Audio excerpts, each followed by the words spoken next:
পড়বি তো পর একেবারে মালির ঘাড়ে, এই প্রবাদটি যেন সত্যি পরিণত করলেন আওয়ামী লীগ নেত্রী শিউলি খাতুন। থানার সামনে টিকটকে নেচে গেয়ে ভিডিও করছিলেন তিনি। পুলিশ খবর পেয়ে গ্রেপ্তার করেছে তাকে। শিউলি খাতুন নাটোর জেলা শ্রমিক লীগের মহিলা বিষয়ক সম্পাদক ও বড়াইগ্রাম পৌরসভার ৪ নম্বর ওয়ার্ড আওয়ামী লীগের সহসভাপতি। তিনি গত উপজেলা পরিষদ নির্বাচনে মহিলা ভাইস চেয়ারম্যান পদে ফুটবল মার্কা প্রতীকে নির্বাচন করে পরাজিত হন।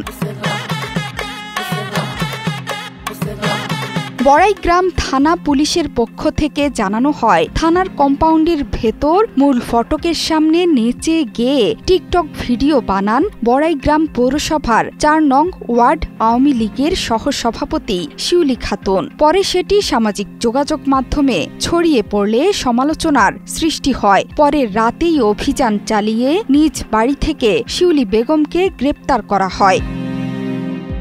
গ্রেপ্তারের আগে আওয়ামী লীগ নেত্রী শিউলি খাতুন স্থানীয় সাংবাদিকদের জানান, টিকটক করা তার নেশা, সে কারণেই ভিডিওটি ধারণ করেছিলেন। পরে বুঝতে পারেন থানার সামনে কাজটি করা ঠিক হয়নি। জোহরা চৌধুরী সেতু, ৭১।